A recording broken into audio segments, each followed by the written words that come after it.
نحمده ونصلي على رسوله الكريم اما بعد فاعوذ بالله من الشيطان الرجيم بسم الله الرحمن الرحيم يا ايها الذين آمنوا اتقوا الله حق تقاته ولا تموتن الا وانتم مسلمون واعتصموا بحبل الله جميعا ولا تفرقوا واذكروا نعمة الله عليكم إذ كنتم أعداء فألف بين قلوبكم فأصبحتم بنعمته إخوانا وكنتم على شفا حفرة من النار فأنقذكم منها كذلك يبين الله لكم آياته لعلكم تهتدون ولتكن منكم أمة يدعون إلى الخير ويأمرون بالمعروف وينهون عن المنكر وَأُولَئِكَ هُمُ الْمُفْلِحُونَ صدق اللہ العظیم رب اشرح لي صدری ويسر لي امری واحلل عقدۃ من لسانی یفقہوا قولی۔ اللہ کے فضل و کرم سے پچھلے گھنٹے میں ہمارے لیے برکت ہو گئی اور ہم نے نہ صرف سورہ بقرہ کے آخری 2 رکوع بلکہ سورہ آل عمران کا بھی پورا نصف اول جو ہے وہ پڑھ لیا۔ اب یہ سورہ آل عمران کا نصف آخر یا نصف ثانی شروع ہو رہا ہے، جس میں کہ خطاب کا رخ ہے امت مسلمہ کی طرف، اور جو 3 ابتدائی آیات ہیں یہاں اب 11ویں رکوع کی، یہ اپنی جامعیت کے اعتبار سے ہم پلہ ہیں ان 5 آیات کے جو 19ویں رکوع کے شروع میں آئی تھی سورہ بقرہ کے۔ یا ایھا الذین آمنوا استعینوا بالصبر والصلاۃ ان اللہ مع الصابرین ولا تقولوا لمن یقتل فی سبیل اللہ اموات۔ وہ آیات ذہن میں رکھیے کہ اہل ایمان سے خطاب کا آغاز ہوا تو وہ بڑی جامع ہدایات انہیں دی گئی۔ بالکل اسی طرح یہ 3 آیات جو ہیں اب جو اس سورہ مبارکہ میں آ رہی ہیں نہایت پروفاؤنڈ ہیں، ان میں ایک پورا لائحہ عمل موجود ہے امت مسلمہ کے لیے۔ 3 نکات ہیں 3 آیات میں بیان ہوئے۔ پہلا نکتہ یا ایھا الذین آمنوا اتقوا اللہ حق تقاتہ ولا تموتن الا وانتم مسلمون۔ اہل ایمان اللہ کا تقوی اختیار کرو جتنا کہ اس کے تقوی کا حق ہے، اور دیکھنا ہرگز مت مرنا مگر فرما برداری کی حالت۔ پہلی بات یہ کہ افراد تیار ہو، افراد میں تقوی ہو، فرما برداری ہو، حلال اور حرام کی جو ہے تمیز موجود ہو، حلال پر اکتفا کر رہے ہو، حرام سے اجتناب کر رہے ہو، فرائض کا وہ ادا کر رہے۔ جب تک یہ نہیں ہوگا تو قومیں جو ہے وہ کیسے بہتر ہو جائیں گی؟ انفرادی اصلاح سب سے پہلے، جیسے کہ کوئی فصیل ہو تو اینٹوں کو پہلے مضبوط آپ بنائیں تو پھر تبھی اس سے فصیل جو ہوگی وہ مضبوط ہوگی۔ اینٹیں کچی ہیں تو چاہے بہترین مسالہ لگا دیجئے، اس میں سیمنٹ لگا دیجئے، کچھ اور لگا دیجئے، فصیل تو کچی رہے گی۔ تو پہلے افراد کی تیاری ہے، تقوی، اور مت مرنا مگر حالت فرما برداری میں، اور چونکہ معلوم نہیں موت کب آ جائے تو طے کر لو کہ کوئی لمحہ نافرمانی میں نہیں گزارنا، مبادا اسی لمحے موت آ جائے۔ وہ موت جو ہے وہ حالت فرما برداری کی موت تو نہیں ہوگی۔ شراب پی ہوئی ہے، اسی کے نشے کی حالت میں جان نکل گئی تو یہ موت کون سی موت ہوئی؟ یہ تو نافرمانی کی حالت کی موت ہوئی۔ اب دوسرا مرحلہ ہے، جب یہ اینٹیں تیار ہو گئیں، افراد تیار ہو گئے، اب انہیں جمع کرنا ہے۔ وَاعْتَصِمُوا بِحَبْلِ اللَّهِ جَمِيعًا وَلَا تَفَرَّقُوا۔ اللہ کی رسی کو مضبوطی سے تھام لو اور تفرقے میں نہ پڑو۔ یہ جمعیت، اجتماعیت، جماعت کی شکل میں ہو جاؤ، نظم و ضبط والی جماعت۔ اب یہاں جو نوٹ کیجئے، پچھلا جو رکوع تھا جو ہم پڑھ چکے ہیں اس میں آیا تھا وَمَن يَعْتَصِم بِاللَّهِ فَقَدْ هُدِيَ إِلَىٰ صِرَاطٍ مُسْتَقِيمٍ۔ جو اللہ سے چمٹ گیا اس میں تو اس کی ہدایت ہو گئی سیدھے راستے کی طرف۔ سوال پیدا ہو سکتا تھا اللہ سے کیسے چمٹے؟ اللہ تو ایک جو کوئی مادی حقیقت تو نہیں ہے کہ جس سے چمٹ جایا جائے۔ یہاں ہم اس کو کھول دیا وَاعْتَصِمُوا بِحَبْلِ اللَّهِ جَمِيعًا، اللہ کی رسی سے چمٹ جاؤ، مضبوطی سے تھام لو اللہ کی رسی۔ اور اللہ کی رسی کیا ہے اس کی وضاحت محمد رسول اللہ نے کی صلی اللہ علیہ وسلم۔ متعدد احادیث ہے، حضرت علی سے مروی ہے کہ یہ ہے حبل اللہ المتین، یہ قرآن جو ہے یہ ہے اللہ کی مضبوط رسی۔ عبداللہ ابن مسعود سے القرآن حبل اللہ المتین، یہ اللہ کی رسی ہے جو بڑی مضبوط ہے، من السماء الی الارض، آسمان اور زمین کے درمیان تنی ہوئی ہے۔ اور بھی احادیث ہے۔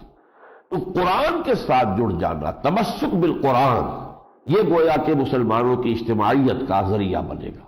جتنا قرآن سے جڑو ہوگے ذہنی ہم آہنگی ہو گئی، افکار ایک جیسے ہوں گے، مقاصد ایک جیسے ہو جائیں گے، آئیڈیل آپ کا وہی ہوگا، آئیڈیالوجی وہی ہوگی۔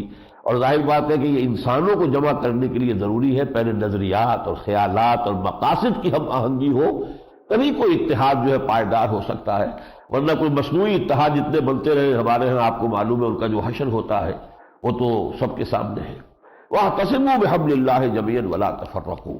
اب یہاں خاص طور پر ذکر کیا جا رہا ہے عرب میں کتنی خانہ جنگی رہتی تھی، جنگتے رہتے تھے، کہیں پانی پینے پلانے پہ جھگڑا، کہیں گھوڑا آگے بڑھانے پہ جھگڑا، یہ جھگڑے چل رہے تھے۔ خاص طور پر یثرب کے دونوں قبیلے جو تھے، جو بعد میں مدینۃ النبی بنا، مدینہ منورہ ہم اسے کہتے ہیں، پہلے یثرب نام تھا اس کا، وہاں اوس اور خزرج کے درمیان 100 سال سے جنگ چلی آ رہی تھی، نسل بعد نسل، انہوں نے ان کے آدمی مار دیے، انہوں نے ان کے مار دیے، یہ قتل جیسا ہوتا ہے ہمارے دیہات کے اندر چلتا ہے، 100 سال سے چلا آ رہا تھا۔ لیکن حضور کے آنے کے بعد اللہ تعالیٰ کے فضل و کرم سے شیر و شکر ہو گئے۔ وَاذْكُرُوا نِعْمَتَ اللَّهِ عَلَيْكُمْ إِذْ كُنتُمْ أَعْدَاءً، یاد کرو اللہ کے اس انعام کو جو تم پر ہوا جبکہ تم دشمن تھے۔ فَأَلَّفَ بَيْنَ قُلُوبِكُمْ، تو اللہ نے تمہارے دلوں میں الفت پیدا کر دی، محبت پیدا کر دی۔ فَأَصْبَحْتُمْ بِنِعْمَتِهِ إِخْوَانًا، اور تم اللہ کی نعمت سے، اللہ کے فضل و کرم سے بھائی بھائی بن گئے۔ وَكُنْتُمْ عَلَى شَفَا حُفْرَةٍ مِّنَ النَّارِ فَأَنْقَذَكُم مِّنْهَا، اور تم تو آگ کے گڑھے کے کنارے تک پہنچ چکے تھے، یعنی تباہی کے آخری سرے تک پہنچے ہوئے تھے کہ بس اب گڑھے میں گرنے والے تھے، اللہ نے تمہیں اس سے بچا لیا۔ كَذَلِكَ يُبَيِّنُ اللَّهُ لَكُمْ آيَاتِهِ لَعَلَّكُمْ تَهْتَدُونَ، اسی طرح اللہ تعالیٰ تمہارے لیے اپنی آیات کو واضح کر رہا ہے تاکہ تم ہدایت اخذ کر سکو۔ آج ہم جہاں پہنچے ہوئے ہیں، ملت اسلامیہ پاکستان، شفا حفرۃ من النار، آگ کے گڑھے کے کنارے پر کھڑے ہوئے، جس طریقے سے جکڑے ہوئے ہیں ہم ان قرضوں کے اندر، اب اللہ تعالیٰ ہی ہمیں اس سے نجات دے۔ اور اس کا راستہ پھر کیا ہے؟ اب تیسری آیت آئی، یہ جو جمعیت وجود میں آئے گی، قرآن مجید تمہیں جوڑ کر ایک بنیاد مرصوص بنا دے گا، یہ جمعیت کیا کام کرے گی؟ وَلْتَكُن مِّنكُمْ أُمَّةٌ يَدْعُونَ إِلَى الْخَيْرِ وَيَأْمُرُونَ بِالْمَعْرُوفِ وَيَنْهَوْنَ عَنِ الْمُنكَرِ وَأُولَٰئِكَ هُمُ الْمُفْلِحُونَ۔ اب ان کے سامنے تین کام ہوں گے، تم سے ایک ایسی امت وجود میں آ جانی چاہیے جو صرف تین کام کرے۔ پہلا کام یدعون الی الخیر، خیر کی طرف پکارتے رہو، دعوت دیتے رہو، بھلائی کی طرف بلاتے رہو، اور سب سے بڑا خیر یہ خود قرآن ہے۔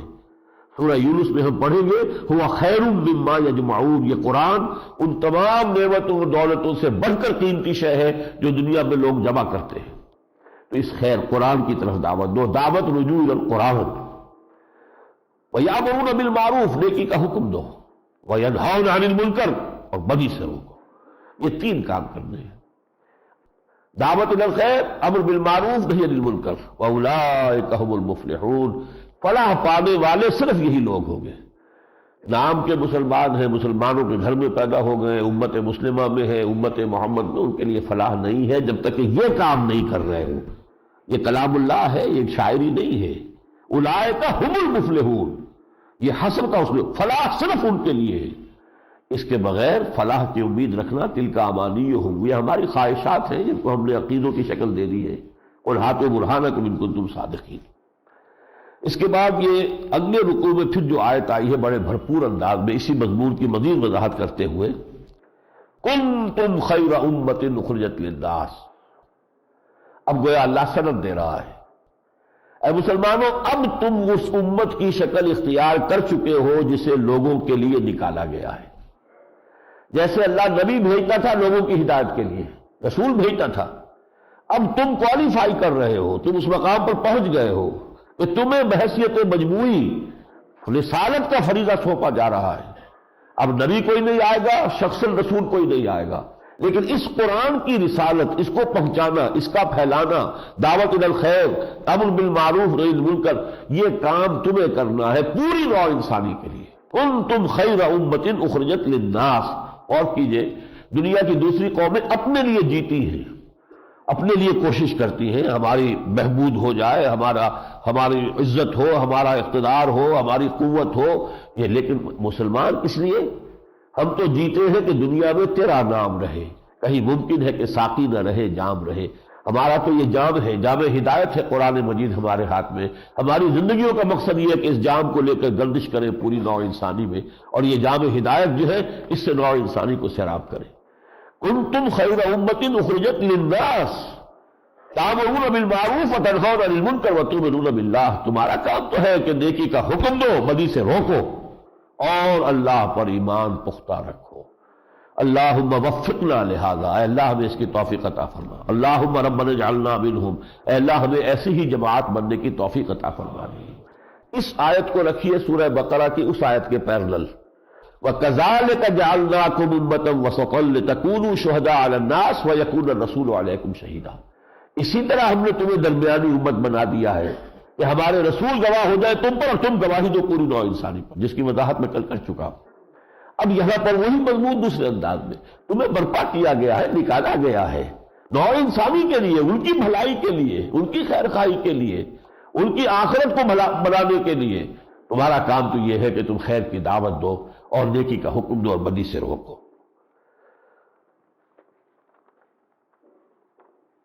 اس کے بعد ایک ہدایت آئی ہے اگلے رکوع میں، کیونکہ اب بڑی کشمکش کا دور شروع ہو چکا تھا. یا ایھا الذین آمنوا لا تتخذوا بطانۃ من دونکم لا یالونکم خبالا. اے اہل ایمان، تم اپنے بھیدی اور اپنے دلی اور جگری دوست مت بناؤ سوائے اپنے ہی میں سے لوگوں کو. یعنی چونکہ عرصے سے رہ رہے تھے، 3 قبیلے یہود کے موجود تھے، بنو قینقاع، بنو نذیر، بنو قریظہ. 2 قبیلے یہ تھے جو یمن سے آ کر آباد ہوئے تھے، اوس اور خزرج. ان کے آپس کے تعلقات تھے، دوستیاں تھیں، اٹھنا بیٹھنا تھا، تمدنی اور تہذیبی جو ہے آپس میں مراسم تھے. اب اسلام کا جب معاملہ آ گیا تو اب مرحلہ یہ ہے کہ ایک تصادم ان کے درمیان چل رہا ہے. تو مسلمانوں کو روکا جا رہا، اب ان سے دوستی نہ گانٹھو، ان کو اپنے بھیدی نہ بناؤ، اس لیے کہ تم سمجھ رہے ہو کہ اب یہ دوستی ہماری ثابت چل رہی ہے. لا یالونکم خبالا، یہ تمہارے لیے کسی برائی میں کوئی کمی نہیں کرتے. ودوا ما عنتم، انہیں تو محبوب ہے وہ شے جو تمہیں مشکل میں ڈال دے. قد بدت البغضاء من افواہہم، ان کے منہوں سے بھی ان کی دشمنی اور ان کا عناد جو ہے وہ ظاہر ہو چکا ہے. وما تخفی صدورہم اکبر، اور جو ان کے سینوں کے اندر مخفی ہے وہ اس سے بھی بڑا ہے. ان کے اندر دشمنی ہے، یہ تمہارے خلاف جو ہے بڑے سے بڑا قدم اٹھانے سے جو ہے کہیں ہچکچائیں گے نہیں. تم یہ سمجھ گئے ہو کہ یہ ہمارے وہی پرانے دوست ہیں، ہمارے تو پرانے خاندانی مراسم چلے آ رہے ہیں. یہ تمہارا ان کے ساتھ دوستانہ تعلق جو ہے یہ گویا کہ ایک پوائنٹ آف ویکنس بن جائے گا امت مسلمہ کے لیے. یہ چیز جو ہے مسلمانوں کی جمعیت کے لیے مضر ہو سکتی ہے. ہاں انتم اولئک تحبونہم ولا یحبونکم، یہ تم ہو جو ان سے محبت کرتے ہو لیکن وہ تم سے محبت نہیں کرتے. وَتُؤْمِنُونَ بِالْكِتَابِ كُلِّهِ، تم تو پوری کی پوری اور ساری کتابوں کو مانتے ہو، قرآن کو بھی، تورات کو بھی، انجیل کو بھی. وَإِذَا لَقُوكُمْ قَالُوا آمَنَّا، اور ان لوگوں کا حال یہ ہے جب تم سے ملاقات ہوتی ہے تو کہتے ہیں ہم بھی ایمان رکھتے ہیں. وَإِذَا خَلَوْا عَضُّوا عَلَيْكُمُ الْأَنَامِلَ مِنَ الْغَيْظِ، اور جب وہ اپنی خلوت میں ہوتے ہیں تو تمہارے اوپر غیظ و غضب کی وجہ سے اپنی انگلیاں کاٹتے ہیں. اُلْمُوتُوا بِغَیظِکُم، میں نبی کہہ دیجئے مرو اپنے اسی غیظ کے اندر، جل مرو اپنی اسی غیظ و غضب اور حسد کی آگ میں. ان اللہ علیم بذات الصدور، اللہ تعالیٰ واقف ہے جو کچھ کے لوگوں کے سینوں کے اندر ہے. ان تمسسکم حسنۃ تسؤہم، اگر اے مسلمانوں تمہیں کوئی خیر پہنچ جاتا ہے، کوئی کامیابی حاصل ہو جاتی ہے، بھلائی پہنچتی ہے، انہیں بہت بری لگتی ہے، کھلتی ہے. وَإِن تُصِبْكُمْ سَیِّئَةٌ یفرحوا بِہَا، تمہیں کوئی تکلیف آتی ہے، کوئی مصیبت آ جاتی ہے، کوئی نقصان پہنچتا تو بڑے خوش ہوتے ہیں. ان تصبروا وتتقوا، لیکن یہ کہ یہ کشمکش تو چلے گی اگر تم نے صبر کی روش اختیار کی اور تقوی پر کاربند رہے. لا یضرکم کیدہم شیئا، ان کی ساری چالیں، کانسپریسیز، ان کی سازشیں جو ہے تمہارا کچھ نقصان نہیں کر سکیں گی. ان اللہ بما یعملون محیط، یقیناً جو کچھ وہ کر رہے ہیں اللہ ان کا احاطہ کیے ہوئے. اللہ سے تو نہیں نکل سکتے، اللہ نے انہیں گھیرے میں لیا ہوا ہے. ان کی ساری چالیں، ساری تدبیریں بالآخر تو اللہ تعالیٰ کے احاطے کے اندر ہے. یہ 2 رکوع جو تھے، اس میں 10 رکوع جو ہے نصف ثانی کے، ان میں سے یہ 2 رکوع تھے جن میں مسلمانوں سے خطاب ہوا، بنیادی ہدایات دی گئیں اس کشاکش کے ضمن میں کہ جو شروع ہو چکی ہے، اور یہ کہ مسلمانوں کا بنیادی رول کیا ہے، بحیثیت امت مسلمہ تمہارے کرنے کا اصل کام کیا ہے. اب آ رہے ہیں 6 رکوع 60 آیات مکمل، یہ غزوہ احد کے بیان میں ہے. اور یہ سمجھ لیجئے کہ غزوہ احد جو ہے سن 3 ہجری میں پیش آیا، شوال کے مہینے میں۔ میں یہ عرض کر چکا ہوں کہ اگرچہ رمضان سن 2 میں غزوہ بدر ہو چکا ہے، اس وقت اس کے تاریخی پس منظر کو ذہن میں رکھیے، 1 سال 1 مہینے پہلے غزوہ بدر ہو چکا، اس کا ذکر آئے گا آگے چل کر قرآن میں، وہ سورہ انفال میں ہے۔ یہ ترتیب مصحف اس طور سے ہے، وہ زمانی ترتیب کے اعتبار سے ترتیب نہیں ہے۔ یہ جو شکست ہوئی تھی زبردست قریش کو، اور 70 سرکردہ ان کے لیڈر مارے گئے تھے بدر میں، اس کی وجہ سے ان کے اندر جو ہے انتقام کی آگ بھڑکی ہوئی تھی۔ آخر عرب سے ان کی اپنی ایک روایات تھی، انہوں نے چارپائیوں پر سونا چھوڑ دیا، کوئی چیزیں اچھی غذا استعمال کرنی چھوڑ دی، وہ سوگ کے عالم میں رہے ہیں کہ جب تک انتقام نہیں لے لیں گے اس وقت تک جو ہے اب زندگی کے کسی عیش سے ہم بہرہ اندوز نہیں ہوں گے۔ بہرحال اگلے ہی سال پھر 3000 کا لشکر تیار کر کے، اب ابو جہل تو مر چکا تھا، اور بھی بڑے بڑے عتبہ ابن ربیعہ بھی مر چکا تھا، وہ تو سب واصل جہنم ہو چکے تھے بدر کے میدان میں۔ اب ابو سفیان تھے، میں اس لیے ادب سے نام لے رہا ہوں کہ بعد میں وہ ایمان لے آئے، لیکن یہ کہ بہرحال اس وقت تک اب وہ سربراہ تھے قریش کے، ان کی سرکردگی میں یہ لشکر آیا۔ اس نے پڑاؤ ڈال دیا آ کر دامن احد میں۔ یہ شمال میں ہے، اگرچہ جنوب سے آیا تھا لشکر تو جنوب میں پڑاؤ ہونا چاہیے تھا، لیکن جنوب میں ہر رات ہے، وہ لاوے کی چٹانوں سے بنے ہوئے میدان ہے جن پر گھوڑے اور اونٹ چل نہیں سکتے، اس لیے یہ شمال میں جانا پڑتا ہے کہ مدینے کے وہاں احد ہے۔ وہاں جب یہ صورتحال حضور کے سامنے آئی تو حضور نے مشورہ کیا۔ حضور کا کوئی ذاتی رجحان بھی یہی تھا کہ مدینے میں قلعہ بند ہو کر دفاع کیا جائے، اور یہی بات عبداللہ ابن ابی نے بھی کہی۔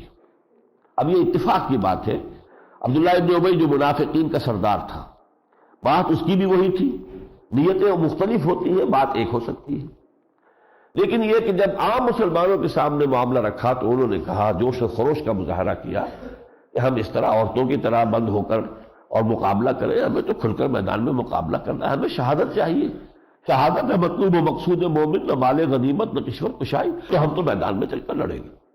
حضور نے ان کی رائے پر فیصلہ کر دیا، تو حضور نکلے 1000 کی نفلی لے کر مدینے سے، لیکن اگلی ہی صبح جب وہ لشکر آمنے سامنے ہوئے ہیں تو عبداللہ ابن ابی 300 آدمی لے کر واپس ہو گیا، یعنی یہ 300 منافق تھے، عبداللہ ابن ابی کے ساتھی تھے۔ اس سے آپ اندازہ کر سکتے ہیں کہ 3 سال میں مدینے کے اس مسلمان معاشرے میں نفاق کا پودا کتنا جو ہے وہ پروان چڑھ چکا تھا، کہ تقریباً 3/4 نفری جو ہے وہ منافقین پر مشتمل تھی، وہ چلے گئے، اور اس کے نتیجے میں 2 اور بھی اہل ایمان میں سے 2 اور گھرانے تھے، ان کو بھی وقتی طور پر تھوڑا سا تزلزل پیدا ہوا، لیکن پھر اللہ نے ان کو حوصلہ دیا، وہ جمے رہے۔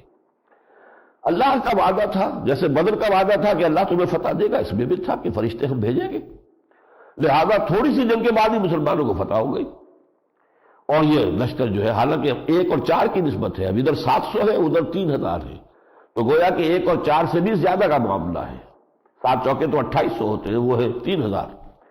لیکن یہ ہے کہ ان کے بھگدڑ جب مچی ہے تو اب ایک غلطی ہو گئی، حضور نے جو مسلمانوں کے لشکر کے پشت پر ایک درہ سا تھا پہاڑ میں، اس درے پر 50 تیر انداز مقرر کر دیے تھے، ایسا نہ ہو کہ دشمن یہاں سے ہماری پشت پر سے بھی حملہ آور ہو جائے، تو 2 طرف سے، جس کو پنسر موومنٹ کہتے ہیں، کہ 2 طرف سے شکنجے میں ہمیں نہ لے لیا جائے، لہذا 50 جو وہاں تیر انداز مقرر کیے، انہیں حکم تھا کسی صورت میں تم نے یہاں سے نہیں ٹلنا، چاہے تم یہ دیکھو کہ ہم سب ہلاک ہو گئے اور ہمارا گوشت پرندے روز روز کر کھا رہے ہیں، لیکن پھر بھی تم نے یہاں سے نہیں ہلنا۔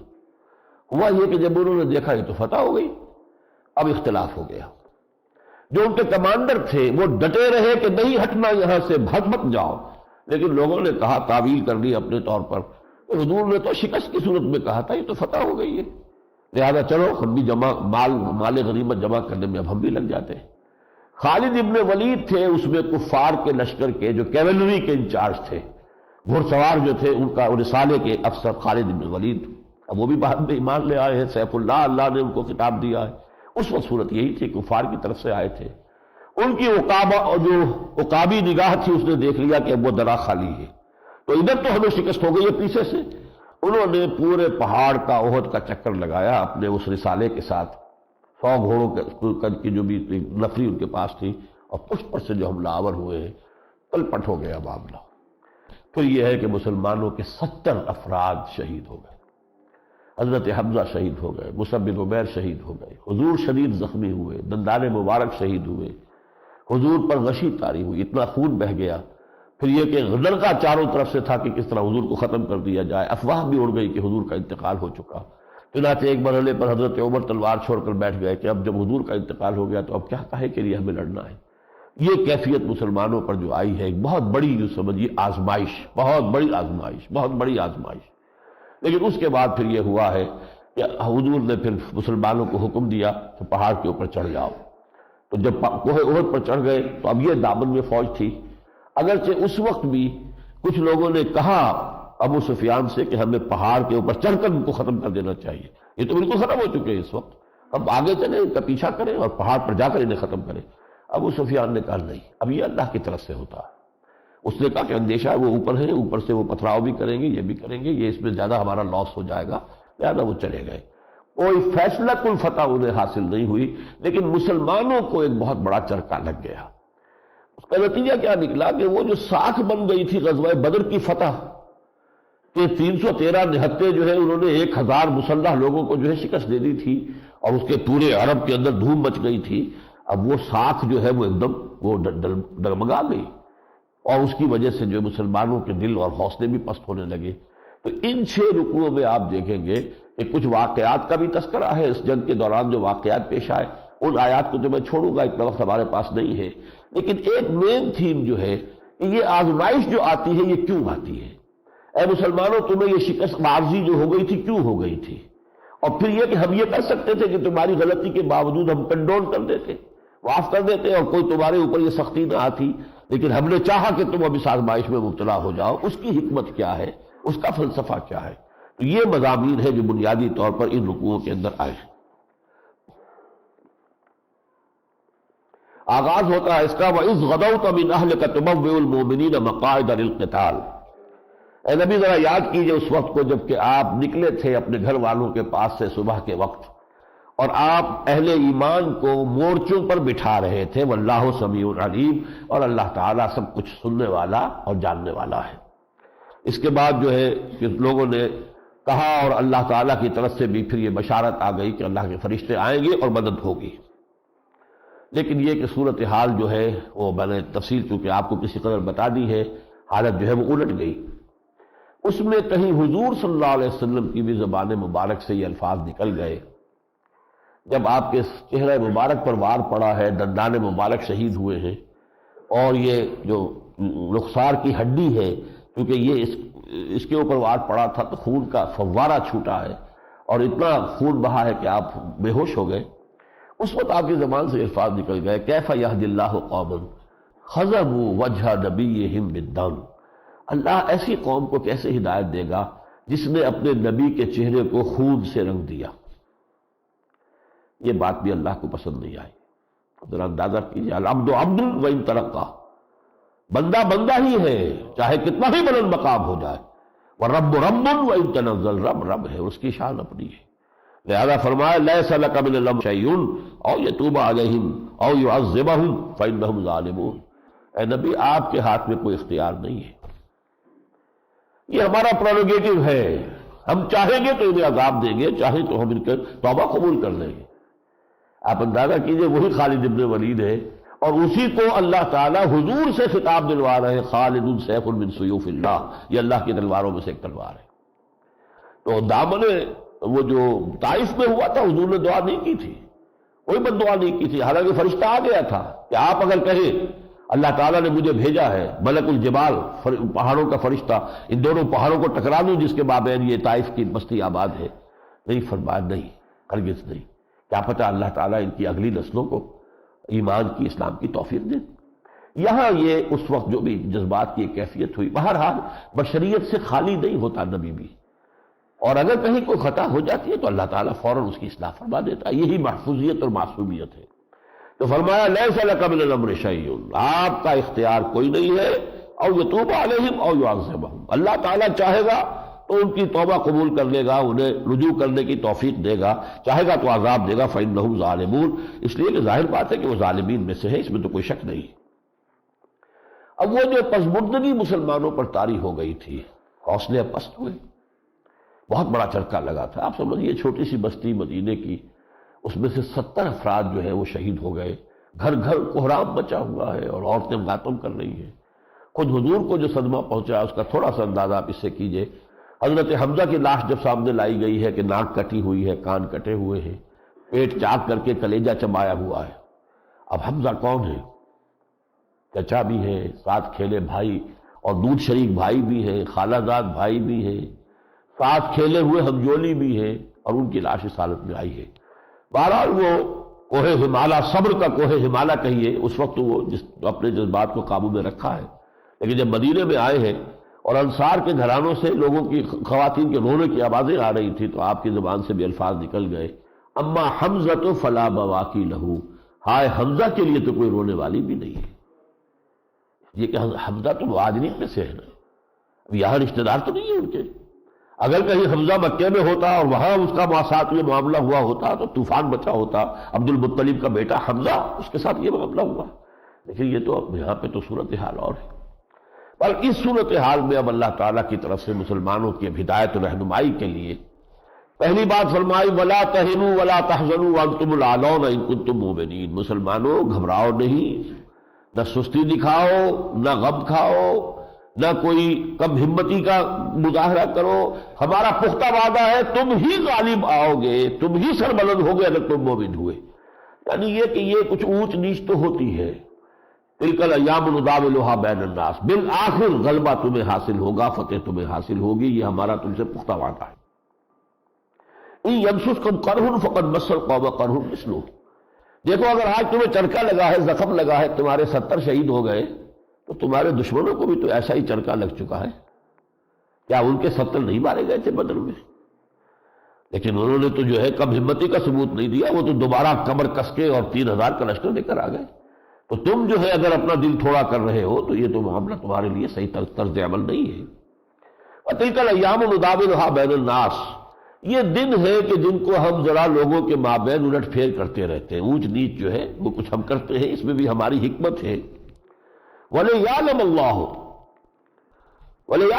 الَّذِينَ آمَنُوا، تاکہ اللہ جانچ لے، پرکھ لے، دیکھ لے کون واقعی مومن ہے. آخر پتہ چل گیا نا کہ 300 منافق تھے. کیسے پتہ چلتا؟ اگر یہ آزمائش کی گھڑی نہ آئی ہوتی تو منافق کیسے ممیز ہوتے؟ وہ تو مسلمانوں میں شامل تھے، نمازیں پڑھتے تھے، مسجد نبوی میں سب کچھ تھا. اور یہ کہ یہاں کون کتنا ثابت قدم ہے، ثابت معلوم ہو گیا نا. وَيَتَّخِذَ مِنكُمْ شُهَدَاءَ، اللہ تم میں سے اپنے لیے گواہ بنا لینا چاہتا ہے.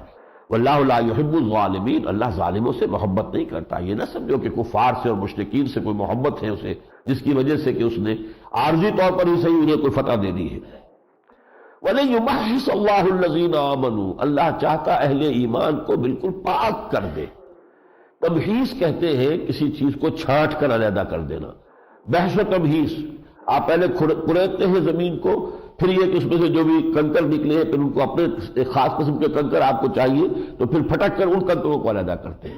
تو اب یہ کہ تمہارے اندر گڑبڑ ہے، کچھ مومنین صادقین بھی ہے، کچھ منافقین بھی شامل ہو گئے. قانون تو سب کے سب مسلمان ہیں، لیکن اللہ چاہتا ہے کہ اہل ایمان کو بالکل پاک اور خالص کر لے. وَيَمْحَقَ الْكَافِرِينَ، اور کافروں کو پھر مٹا دے. ام حسبتم ان تدخلوا الجنہ، اب یہ آیت سورہ بقرہ میں بھی آئی تھی.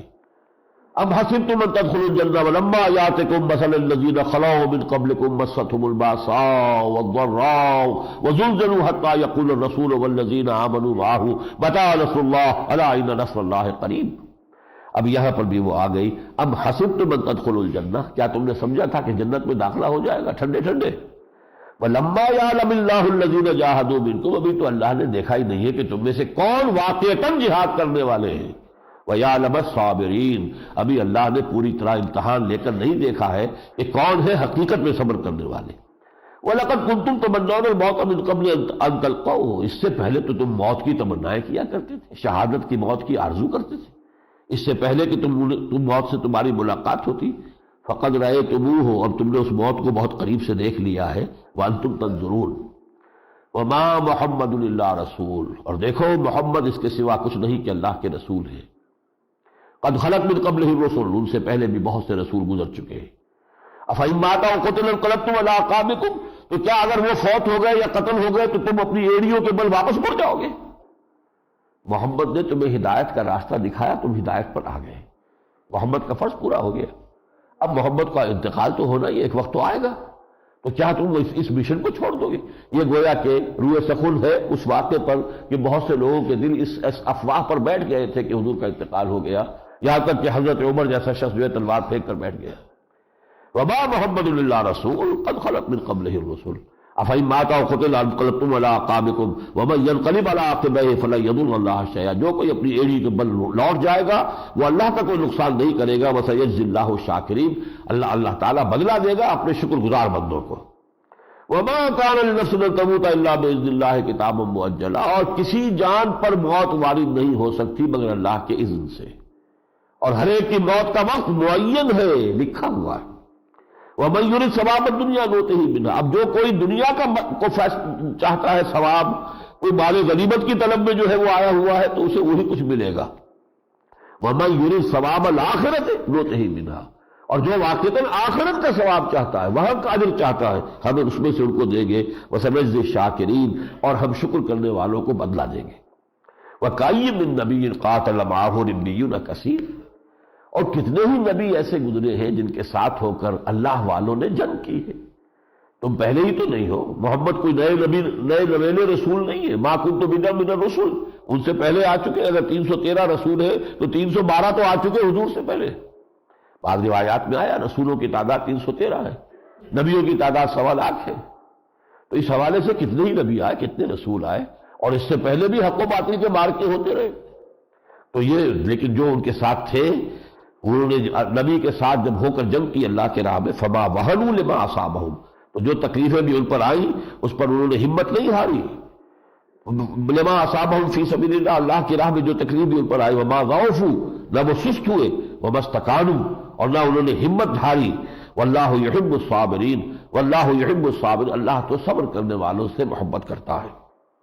وما كان قولهم الا ان قالوا، اور ان کا قول تو یہی تھا ہر حال میں، انہوں نے یہی کہا ربنا اغفر لنا ذنوبنا واسرافنا فی امرنا، اے رب ہمارے بخش دے ہمارے لیے ہمارے گناہ اور ہماری خطائیں، اور ہم سے اگر کوئی زیادتی ہو گئی ہے ہمارے معاملے میں، وثبت اقدامنا، ہمارے قدموں کو جما دے، وانصرنا علی القوم الکافرین، اور ہمیں کافروں پر کے خلاف ہماری مدد فرما۔ فآتاہم اللہ ثواب الدنیا وحسن ثواب الآخرہ واللہ یحب المحسنین، تو اللہ تعالیٰ نے انہیں دنیا کا ثواب بھی دیا، دنیا کی کامیابی بھی دی، اور آخرت کا بہترین ثواب عطا فرمایا، اور یقیناً اللہ محبت کرتا ہے محسنین سے۔ اب اس کے بعد جو آیت ہے 16ویں رکوع میں، یہ بہت ہی جامع ہے، اس پورے معاملے پہ تبصرہ ہے کہ مسلمانوں یہ دیکھو یہ تمہیں عارضی شکست سے دوچار کیوں ہونا پڑا۔ ہم نے وعدہ خلافی نہیں کی، ہمارا وعدہ تھا کہ مدد آئے گی اور تمہیں فتح مل جائے گی، فتح ہو گئی تھی۔ وَلَقَدْ صَدَقَكُمُ اللَّهُ وَعْدَهُ، دیکھو مسلمانوں تم سے اللہ نے اپنا وعدہ سچا کر دیا تھا۔ اِسْتَحُسُّونَهُم بِإِذْنِهِ، جبکہ تم ان کو کاٹ رہے تھے، وہ جس طرح کی گاجر اور مولی کاٹی جاتی ہے اللہ کے اذن سے، اس طرح تم کاٹ رہے تھے۔ حَتَّى إِذَا فَشِلْتُمْ، یہاں تک کہ جب تم ڈھیلے پڑے، ڈسپلن، جب ڈسپلن کے اندر ڈھیل دی تم نے، حکم نہیں مانا اپنے اس کمانڈر کا، لوکل کمانڈر کی خلاف ورزی کی، حضور کے حکم کی تو تعویل کر لی، چلیے کہ حضور نے شکست کی صورت میں بتایا تھا یہاں تو فتح ہو گئی ہے، پر جو لوکل کمانڈر وہ تو انسسٹ کر رہا ہے، اور ظاہر بات ہے ڈسپلن میں تو آپ کو پابندی کرنی ہے لوکل کمانڈر کی۔ حتی اذا فشلتم، جبکہ تم نے ڈھیلے پن کا ثبوت دیا، وتنازعتم فی الامر، اور تم جھگڑے آپس میں، اور تم نے یہ جو ہے تعویل کی اور اختلاف کیا، وَعَصَيْتُم مِّن بَعْدِ مَا أَرَاكُم مَّا تُحِبُّونَ، اور تم نے نافرمانی کی اپنے اس کمانڈر کی، اس کے بعد کہ اللہ نے تمہیں وہ چیز دکھا دی جو تمہیں پسند ہے، فتح یا مال غنیمت، دونوں مفہوم ہو سکتے ہیں۔ جو تمہیں پسند ہے مال غنیمت، میرے نزدیک مال غنیمت یہاں نہیں ہے مراد، بلکہ فتح پسند ہے تمہیں، اس لیے کہ مال غنیمت کا قانون غزوہ بدر کے بعد آ چکا تھا۔ اس سے پہلے ہمیشہ یہ ہوتا تھا جو جس کے ہاتھ جو چیز آ گئی وہ اسی کی ہے، لہذا سب دوڑتے تھے جلد سے جلد جتنا بھی ہم سمیٹ سکیں سمیٹ لیں، لیکن غزوہ بدر کے بعد ہو چکا تھا سارا مال جمع کرو، 5واں حصہ بیت المال کا، اور باقی 4 حصے جو ہے وہ مجاہدین میں تقسیم ہو جائیں گے، جو سوار ہے اس کو دوہرا حصہ، جو پیدل ہے اسے اکیلا حصہ، برابر برابر۔ لہذا اب مال غنیمت کے لیے بھاگ دوڑ کرنے کی ضرورت نہیں تھی. ہر ایک کو اطمینان ہونا چاہیے تھا کہ ہمارا حصہ تو ہمیں مل جائے گا چاہے ہم یہاں کھڑے رہیں. لیکن فتح جو ہے اصل میں جب یہاں دنیاوی کامیابی کو آدمی مقصود بنا لے گا تو اس سے خطا ہو جائے گی. تصور یہ رہنا چاہیے کہ کامیابی صرف آخرت کی کامیابی، دنیاوی کامیابی مقصود نہیں ہے. اللہ تعالیٰ دے دے نور علی نور، اس کا فضل ہے، اس کا کرم ہے، لیکن نہیں، ہمیں جو مطلوب ہے وہ در حقیقت آخرت کی کامیابی ہے. من بعد ما اراکم ما تحبون منکم من یرید الدنیا ومنکم من یرید الآخرہ. تم کچھ گڑبڑ سے ہو، ابھی تم میں سے ایسے لوگ بھی ہیں کہ جن کا اصل مقصود دنیا ہے، اور ایسے بھی ہے کہ جن کا اصل مقصود آخرہ ہے.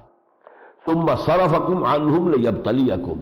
ہم یہ کر سکتے تھے کہ اس کے باوجود کنڈول کر دیتے تمہاری اس غلطی کو، اس کے باوجود تمہیں کوئی غضب نہ پہنچنے دیتے، لیکن نہیں، ہم نے خود تمہارا رخ موڑ دیا ان کی طرف سے تاکہ تمہاری آزمائش کرے. لیبتلیکم، تاکہ تمہیں ابتلا میں ڈالے، تاکہ اس امتحان میں سے تم گزرو.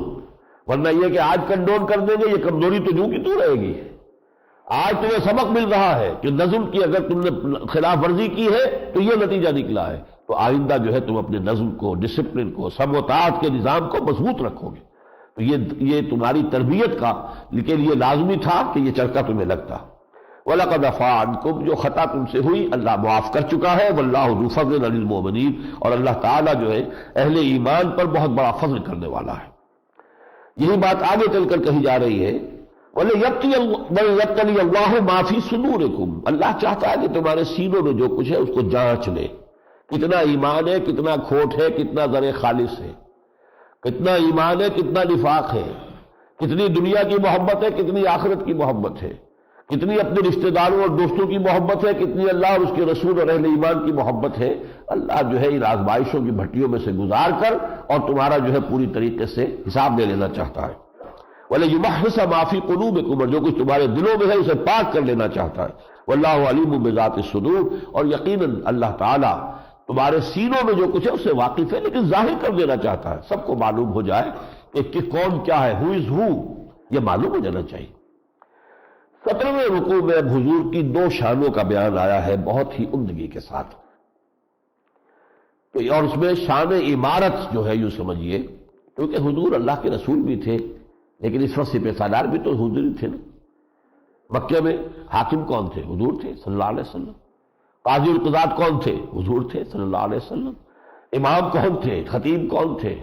محمد رسول اللہ صلی اللہ علیہ وسلم.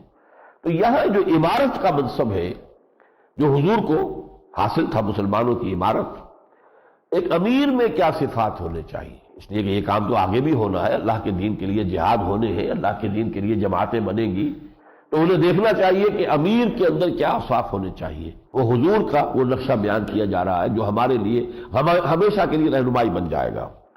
فَبِمَا رَحْمَةٍ مِّنَ اللَّهِ لِنْتَ لَهُمْ، تو اے نبی یہ بڑی اللہ کی رحمت کا معاملہ ہے کہ آپ ان کے حق میں بہت نرم ہیں. وَلَوْ كُنْتَ فَظًّا غَلِيظَ الْقَلْبِ، اور اگر ہوتے آپ تند خو اور سخت دل، لَانفَضُّوا مِنْ حَوْلِكَ، یہ سب چھٹ جاتے آپ کے ارد گرد سے چلے جاتے چھوڑ کر. وہ جو اقبال نے کہا ہے، کوئی کارواں سے ٹوٹا کوئی بدگماں حرم سے، کہ امیر کارواں میں نہیں خوئے دل نوازی. یہ خوئے دل نوازی جو ہے کسی بھی سربراہ کے لیے، اپنے ساتھیوں کے لیے، تو ان کو یہ احساس دلائے کہ ہم ان کے ساتھی ہیں، ہمیں بھی یہ اہمیت دیتے ہیں، ہم سے بھی رائے پوچھتے ہیں، ہماری بات کو بھی توجہ سے سنتے ہیں. جب تک یہ کیفیت نہیں ہوگی، فَبِمَا رَحْمَةٍ مِّنَ اللَّهِ لِنْتَ لَهُمْ وَلَوْ كُنْتَ فَظًّا غَلِيظَ الْقَلْبِ لَانفَضُّوا مِنْ حَوْلِكَ فَاعْفُ عَنْهُمْ، تو ان کی خطاؤں سے درگزر کرتے رہا کیجئے. وَاسْتَغْفِرْ لَهُمْ، اور نہ صرف خود درگزر فرمائیں، اللہ سے استغفار کرتے رہا کیجئے ان کے لیے. اے اللہ ان کو بخش دے، ان سے خطا ہو گئی، غلطی ہو گئی، اے اللہ ان کو معاف فرما دے. وَشَاوِرْهُمْ فِي الْأَمْرِ، اور انہیں اپنے مشورے میں شامل رکھیے. یہ نہیں کہ چونکہ انہوں نے ایک مرتبہ یہ معاملہ کیا تھا لہذا آئندہ سے ان کی کوئی بات نہیں سنی جائے گی، نہیں، مشاورت میں شامل رکھیے. اس لیے کہ اس سے ایک سینس آف بلانگنگ پیدا ہوتی ہے کہ ہماری بات بھی سنی جاتی ہے، ٹھیک ہے، ہمیں بھی بات کہنے کا موقع ہے. یہ دستور زبان بندی ہے کیسا تیری محفل میں، یہاں تو بات کرنے کو ترستی ہے زبان دری، نہیں، موقع ہونا چاہیے. تو فقہ کو اپنی بات کہنے کا بھرپور موقع دیا جائے. فَإِذَا عَزَمْتَ، لیکن مشورے کے بعد جب آپ فیصلہ کر لیں، اور یہاں عظمتا ہے، واحد کی ضمیر ہے، جب آپ فیصلہ کر لیں، کوئی گنتی سے نہیں ہوگا کہ 1500 آدمی جمع ہے تو چونکہ یہاں پہ 800 کی رائے یہ ہے تو لہذا یہ فیصلہ ہو گیا، 700 کی رائے جو ہے وہ رد کر دی، نہیں، یہاں یہ کہ آخری فیصلہ امیر کے ہاتھ میں ہے، مشورہ کھلا ہو، بات ہو پوری۔ فیضا عزمتا، جب آپ فیصلہ کر لیں، فتوکل علی اللہ، تو اللہ پر توکل کیجئے، ان اللہ یحب المتوکلین، یقیناً اللہ تعالیٰ توکل کرنے والوں سے محبت کرتا ہے۔ ان ینصرکم اللہ فلا غالب لکم، اے مسلمانوں اگر اللہ تمہاری مدد کرے گا تو کوئی تم پر غالب نہیں آ سکتا، وَإِن یخذلکم، اور اگر خدا نہ خواستہ اللہ ہی تمہارا ساتھ چھوڑ دے، فَمَنْ ذَا الَّذِي يَنصُرُكُم مِّن بَعْدِهِ، پھر کون ہے جو تمہاری مدد کر سکے گا اس کے بعد؟ وَعَلَى اللَّهِ فَلْيَتَوَكَّلِ الْمُؤْمِنُونَ، اور اللہ ہی پر توکل کرنا چاہیے اہل ایمان کو۔ ایک شان تو یہ ہے بحیثیت امیر کے، ایک شان کیا ہے، حضور کا بنیادی عمل کیا تھا، آپ نے اپنے ساتھیوں کی تربیت کس عمل سے کی ہے، کس طور سے کی ہے، ٹریننگ پروگرام کیا تھا۔ لَقَدْ مَنَّ اللَّهُ عَلَى الْمُؤْمِنِينَ إِذْ بَعَثَ فِيهِمْ رَسُولًا مِّنْ أَنفُسِهِمْ، اللہ نے بڑا احسان کیا اہل ایمان پر کہ اٹھایا انہی میں سے ایک رسول جو انہی میں سے ہے۔ ہم بشر ہیں، حضور بھی بشر تھے، اور ان کے نصیب کیا کہنے، جو قرشی تھے، قریش تھے، اور انہی میں سے حضور تھے، جو بنو ہاشم تھے اور ان میں سے حضور تھے، لیکن تھے انہی میں سے۔ فرمایا انہی میں سے ایک رسول، کوئی فرشتہ آ جاتا، وہ ہم سے کوئی بات کہتا تو ہم کہتے ہیں میاں تم تو فرشتے ہو، تمہیں تو کوئی ضرورت زندگی کی ہے نہیں، نہ تو کوئی خواہشات ہے، تو تم جو چاہو نیکی کے کام کرتے چلے جاؤ، ہمارے ساتھ تو 100 دن اندر لگے ہوئے۔ لیکن یہ کہ انسانوں ہی میں سے رسول بھیجے ہیں، ان کے ساتھ بھی وہ سارے تقاضے تھے، پیٹ انہیں بھی لگا ہوا تھا، بھوک انہیں بھی لگتی تھی، غزوہ احزاب میں پتھر آپ نے بھی باندھا ہے اپنے پیٹ پر، اور خون جو فوارہ چھوٹا ہے آپ کے زخم لگنے سے بھی، تو آپ انہی میں سے ایک شخص کو رسول بنایا ہے۔ اور وہ کیا کرتا ہے، یتلو علیہم آیاتہ، 2 دفعہ یہ مضمون آ چکا ہے سورہ بقرہ میں۔ حضرت ابراہیم اور اسماعیل کی دعا کیا تھی، ربنا وبعث فیہم رسولا منہم یتلو علیہم آیاتک ویعلمہم الکتاب والحکمہ ویزکیہم۔ پھر 18ویں رکوع میں آیا، کما ارسلنا فیکم رسولا منکم یتلو علیکم آیاتنا ویزکیکم ویعلمکم الکتاب والحکمہ۔ اب تیسری مرتبہ آ رہا ہے۔ یہ 4 ہیں الفاظ کے جو نہایت اہم ہیں، اور ان میں حضور کا بنیادی طریقے تعلیم و تربیت، وہ کیا ہے، اللہ کی آیات پڑھ کر سنائی جائے، اس لیے کہ آیات قرآنیہ ہی منبع اور سرچشمہ ہے ایمان کا، یقین کا۔ وہ جنس نہیں ایمان جسے لے آئیں دکان فلسفہ سے، ڈھونڈے سے ملے گی عاقل کو یہ قرآن کے سپاہوں میں۔ پھر یزکیہم، جب ایمان دل میں پیدا ہو جائے گا تو تزکیہ خود بخود ہو جائے گا۔ پتہ جھڑ میں پتے جھڑ جاتے ہیں کہ نہیں درختوں پر سے، اسی طریقے سے برے اعمال در حقیقت جسم کے اندر، دماغ میں، دل میں برائیاں ہیں جس کی وجہ سے برے اعمال کا ظہور ہو رہا ہے، دماغ اور دل کی صفائی ہو جائے گی، یہ سب برائیاں جھڑ جائیں گی۔ یزکیہم ویعلمہم الکتاب والحکمہ، اور تعلیم دیتا ہے انہیں کتاب اور حکمت کی۔ وَإِن كَانُوا مِن قَبْلُ لَفِي ضَلَالٍ مُّبِينٍ، اور اس سے پہلے تو یقیناً تم بڑی کھلی گمراہی کے اندر مبتلا تھے۔ پھر فرمایا وہی فلسفہ، وَمَا أَصَابَكُمْ يَوْمَ الْتَقَى الْجَمْعَانِ فَبِإِذْنِ اللَّهِ، دیکھو جو کچھ یہ 2 لشکر جب آپس میں بھڑے تھے جس روز، یعنی یہ غزوہ احد، تو جو کچھ تم پر پڑا ہے وہ اللہ کے اذن کے بغیر نہیں آیا ہے۔ یہ جو عارضی شکست ہوئی ہے یہ بھی اذن رب کے بغیر، اذن رب کے بغیر تو پتہ بھی نہیں ہلتا، تو اللہ کے اذن کے بغیر نہیں ہے۔ وَمَا أَصَابَكُمْ يَوْمَ الْتَقَى الْجَمْعَانِ فَبِإِذْنِ اللَّهِ وَلِيَعْلَمَ الْمُؤْمِنِينَ، وہی فلسفہ دوبارہ اللہ دیکھ لینا چاہتا ہے کون ہے حقیقی مومن، یقین رکھنے والے۔ وَلِيَعْلَمَ الَّذِينَ نَافَقُوا، اللہ چاہتا ہے کہ چھلنی لگا دے، منافق علیحدہ ہو جائے۔ وہ ہو گئے، 300 چلے گئے، نمایاں ہو گئے، لوگوں کو معلوم ہو گیا کون کیا ہے۔ حالانکہ مسجد نبوی میں جب حضور خطبہ دینے کھڑے ہوتے تھے تو یہ عبداللہ ابن ابی چونکہ سردار تھا، بڑا خزرج کا سردار تھا، اور حضور کی آمد سے پہلے اس کی تاج پوشی ہونے والی تھی، وہ یثرب کا بادشاہ اس کے بنانے والے تھے۔ حضور آ گئے، بے تاج بادشاہ آ گیا صلی اللہ علیہ وسلم، تو اس کے وہ سارے خواب چکناچور ہو گئے، لہذا اس کو شدید دشمنی تھی حضور سے۔ لیکن وہ اپنی چودراہٹ جتانے کے لیے جب حضور خطبہ دینے کھڑے ہوتے تھے تو پہلے خود کھڑا ہوتا تھا، دیکھو لوگوں یہ اللہ کے رسول ہے، ان کی بات بڑی توجہ سے سننا۔ لیکن یہ کہ دل میں اس کے ایمان نہیں تھا۔ اب یہ چھلنی لگی ہے تو پتہ چلا نا کہ کون کیا ہے، عبداللہ ابن ابی کی حقیقت کیا ہے۔ وَلِيَعْلَمَ الَّذِينَ نَافَقُوا، اللہ جان لینا چاہتا ہے کہ کون منافق ہے۔ وَلَا تَحْسَبَنَّ، یہ وہ آیت پھر آ گئی ہے جو سورہ بقرہ میں ہم پڑھ چکے تھے۔ وَلَا تَقُولُوا لِمَن يُقْتَلُ فِي سَبِيلِ اللَّهِ أَمْوَاتٌ بَلْ أَحْيَاءٌ وَلَٰكِن لَّا تَشْعُرُونَ، یاد ہے 19ویں رکوع کی، یہاں ہمیں وَلَا تَحْسَبَنَّ الَّذِينَ قُتِلُوا فِي سَبِيلِ اللَّهِ أَمْوَاتًا، ہرگز مت سمجھنا ان کو جو اللہ کی راہ میں قتل ہو جائیں کہ وہ مردہ ہیں، بل احیاء، نہیں وہ زندہ ہیں، عند ربہم یرزقون، وہ تو اپنے رب کے پاس رزق پا رہے ہیں، اللہ کی نعمتوں میں سے بہرہ اندوز ہو رہے ہیں۔ اس لیے کہ سمجھ لیجئے جو اللہ کی راہ میں قتل ہو جائے اس کا معاملہ یوم قیامت کے لیے مؤخر نہیں کیا جاتا، ڈائریکٹ اس کا داخلہ جنت میں ہے۔ وہ معاملہ جو ہے عالم برزخ اس پر نہیں آتا، اس کا معاملہ تو جو کا تو سیدھے، بغیر کسی درمیانی کسی اور مرحلے کے۔ تو وہ تو اپنے رب کے پاس پہنچ گئے، وہاں رب کی جو رزق ہے اس کی نعمتیں ہیں اس سے مستفید ہو رہے ہیں۔ فرحین بما آتاہم اللہ من فضلہ، خوشیاں منا رہے ہیں، اور وہ جو اللہ نے اپنے فضل سے انہیں وہاں عطا کر دیا ہے۔ وَيَسْتَبْشِرُونَ بِالَّذِينَ لَمْ يَلْحَقُوا بِهِم مِّن خَلْفِهِمْ، اور وہ خوش وقت ہو رہے ہیں ان لوگوں کے ذکر سے جو ابھی ان کے ساتھ شامل نہیں ہوئے، پیچھے رہ گئے، کاش وہ بھی جلد از جلد آئیں، دیکھیں اللہ کی نعمتیں جو ہیں ان سے بہرہ ور ہوں، ہمارے وہ ساتھی، ہمارے وہ بھائی جو ابھی اس نعمت سے جو ہے محروم ہیں۔ اللہ خوف علیہم ولا هم يحزنون، کہ آخری انجام تو یہی ہے کہ ان کے لیے نہ کوئی خوف ہے اور نہ کوئی حزن۔ یستبشرون بنعمت من اللہ وفضل، وہ تو خوشیاں منا رہے ہیں اللہ تعالیٰ کی نعمتوں اور اس کے فضل میں۔ وان اللہ لا یضیع اجر المؤمنین، یہ بحث جو ہے جو 6 رکوعوں پر مشتمل ہے، اب یوں سمجھیے کہ اس کا اختتام ہو رہا ہے۔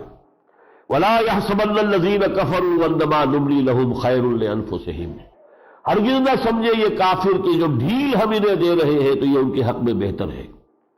ڈھیل تھوڑی سی مل گئی نا، مسلمانوں کو ایک چرکا لگا کر چلے گئے تو تھوڑے وقت کے لیے ان کے اندر ایک دوبارہ کانفیڈنس پیدا ہو گیا۔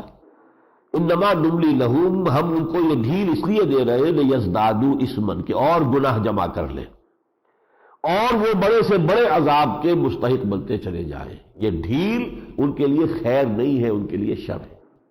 ولا يحسبن الذين كفروا انما نملي لهم خير لانفسهم انما نملي لهم ليزدادوا اثما ولهم عذاب مهين، ان کے لیے اہانت آمیز رسوا کن عذاب ہے۔ ما كان الله ليذر المؤمنين على ما انتم عليه، اور اے مسلمانوں دیکھو اللہ کا یہ طریقہ نہیں ہے کہ جو حالت تمہاری ہے اسی پر تمہیں چھوڑے رکھے۔ حتی یمیز الخبیث من الطیب، وہ تمہارے درمیان چھانٹی کر لینا چاہتا ہے، کتنا مواد پاکیزہ ہے، کتنے مومنین صادقین ہیں، اور کتنا یہاں پہ گندگی جمع ہو گئی ہے منافقین کی شکل میں۔ قانونی طور پر تو سب مسلمان ہیں، تم بھی مسلمان وہ بھی مسلمان، لیکن حتی یمیز الخبیث من الطیب، پاک کو ناپاک سے علیحدہ کر دینا چاہتا ہے۔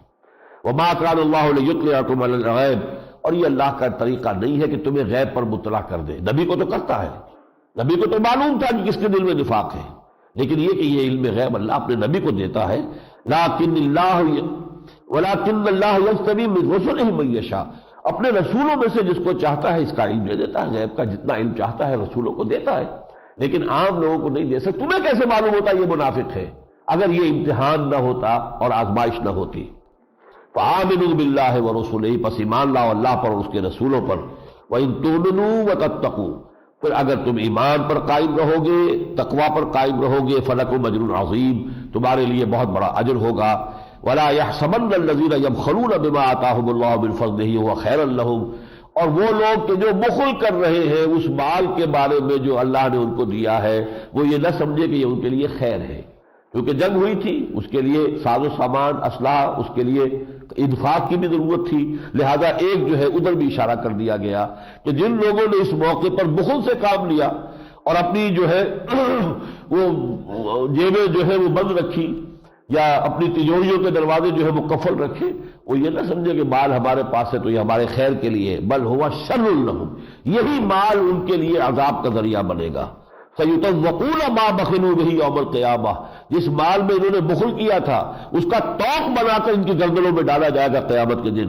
وَلِلَّهِ مِيرَاثُ السَّمَاوَاتِ وَالْأَرْضِ، اللہ ہی کے لیے ہے میراث، وراثت آسمانوں اور زمین کی۔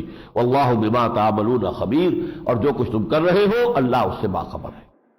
یہاں 6 رکوع ختم ہو گئے، پوری 60 آیات ہے، 6 رکوع ہے۔ یہ غزوہ احد، اس کے کچھ حالات و واقعات کا بھی بیان ہوا، اس پر تبصرہ بھی ہوا، لیکن اہم ترین لڑی جو ہے اس میں وہ میں نے آپ کے سامنے پوری طریقے سے نمایاں کر دی ہے کہ اللہ تعالیٰ کی حکمت بالغہ یہ ہے کہ امتحان آئیں، آزمائشیں آئیں، تاکہ دودھ کا دودھ پانی کا پانی جدا ہو جائے، حتیٰ یمیز الخبیث من الطیب، ورنہ آئندہ اس سے بڑے بڑے مراحل آنے والے ہیں۔ اگر اسی طرح کچے پکے مل کر تم آگے جو ہے چلتے رہے تو پھر آگے اس سے بڑی ناکامیوں سے سابقہ پیش آ سکتا ہے، پھر تمہیں اپنی کوتاہی کا بھی احساس ہو جائے کہ نظم کی خلاف ورزی کر کے وہ جو فتح تھی اس کو تم نے شکست میں بدلوا لیا۔ ہمیں الزام نہیں دے سکتے، ہم نے تو اپنا وعدہ سچا کر دیا تھا۔ اب آخری دو رکوع جو ہے سورہ مبارکہ کے، ان میں سے پہلا جو ہے یعنی 19واں رکوع، اس میں کچھ باتیں اہل کتاب کا روح سخن ہے، کچھ مسلمانوں سے ہے، کچھ منافقین سے ہے۔ اہل کتاب کا تو یہ کہ انہوں نے یہ کہا لَقَدْ سَمِعَ اللَّهُ قَوْلَ الَّذِينَ قَالُوا إِنَّ اللَّهَ فَقِيرٌ وَنَحْنُ أَغْنِيَاءُ، اور ان میں منافق بھی شامل ہیں۔ اللہ نے سن لی ہے بات ان کی جنہوں نے کہا تھا اللہ فقیر ہے ہم غنی ہے، اللہ مانگتا ہے ہم سے دو، اللہ کے راہ میں دو، تو وہ فقیر ہوا، ہم سے مانگ رہا ہم غنی ہوئے۔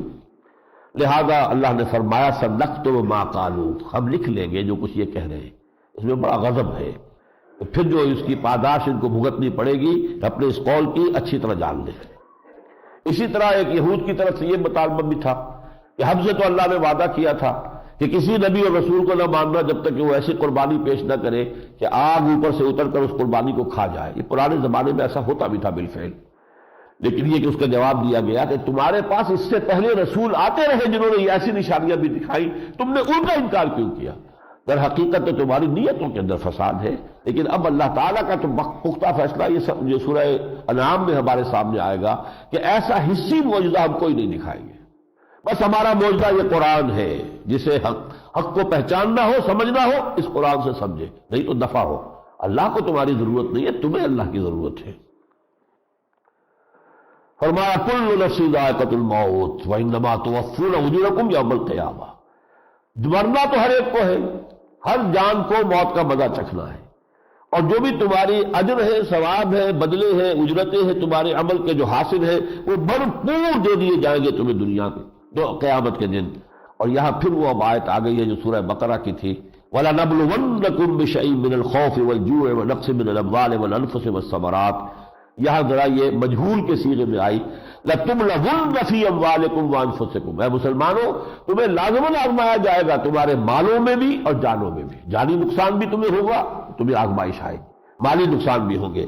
وَلَتَسْمَعُنَّ مِنَ الَّذِينَ أُوتُوا الْكِتَابَ وَمِنْ قَبْلِكُمْ وَمِنَ الَّذِينَ أَشْرَكُوا أَذًى كَثِيرًا، اور تمہیں لازماً سننی پڑے گی اہل کتاب سے بھی اور مشرکین سے بھی بڑی ہی تکلیف دہ باتیں سننی پڑے گی۔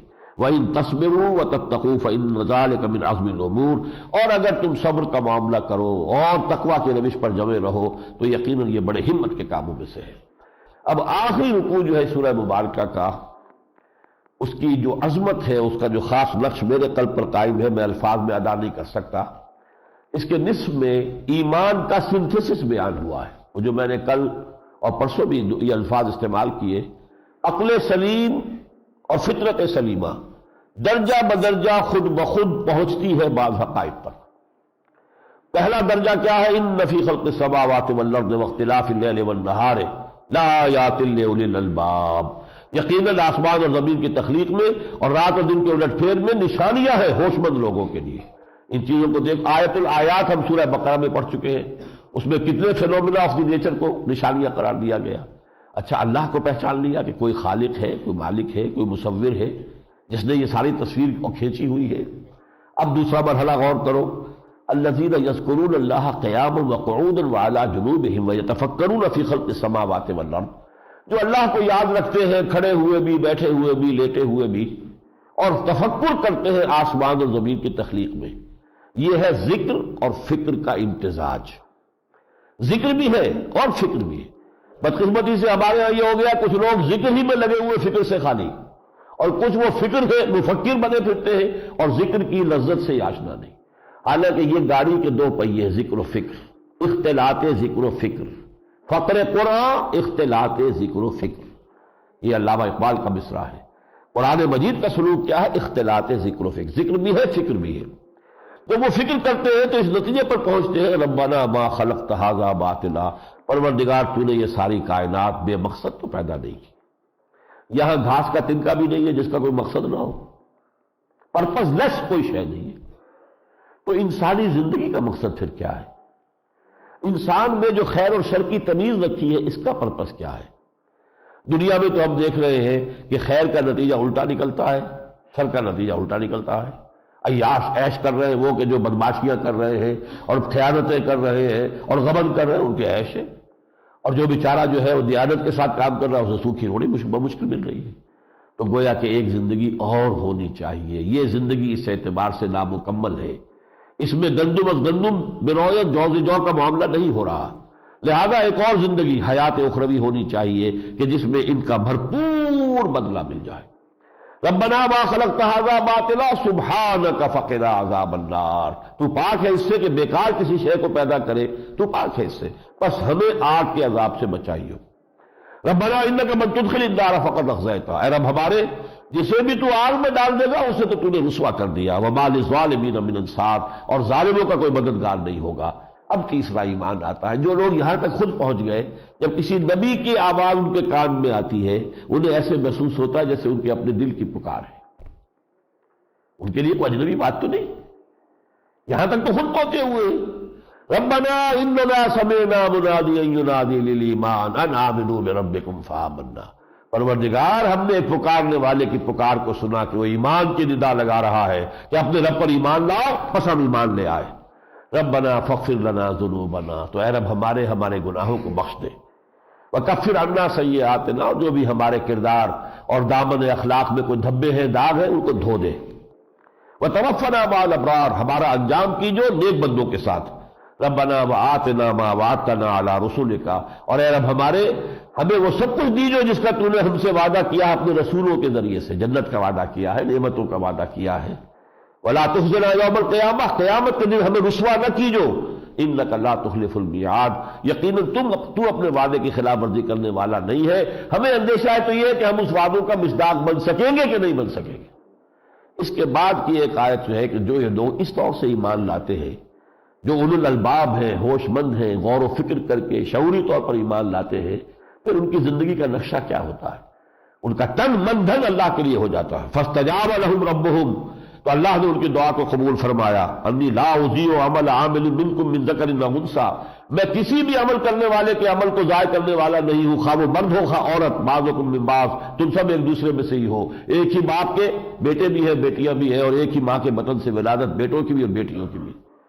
فالذین ہاجروا، تو وہ لوگ جنہوں نے ہجرت کی ہمارے لیے، واخرجوا من دیارہم، اپنے گھروں سے نکالے گئے صرف دین کی وجہ سے، وَأُوذُوا فِي سَبِيلِي، اور میرے راستے میں جنہیں ایذائیں پہنچائی گئیں، وَقَاتَلُوا، جنہوں نے میری راہ میں قتال کیا، وَقُتِلُوا، اور قتل ہو گئے، لَأُكَفِّرَنَّ عَنْهُمْ سَيِّئَاتِهِمْ، میں لازماً دور کر دوں گا ان سے ان کی برائیوں کو، وَلَأُدْخِلَنَّهُمْ جَنَّاتٍ تَجْرِي مِن تَحْتِهَا الْأَنْهَارُ، لازماً داخل کروں گا انہیں ان باغات میں جن کے دامن میں ندیاں بہتی ہوں گی، ثواب من عند اللہ، یہ بدلہ ہوگا اللہ کی طرف سے، واللہ عنده حسن الثواب، اور یقیناً اللہ ہی کے پاس ہے بہت بدلہ، اچھا بدلہ۔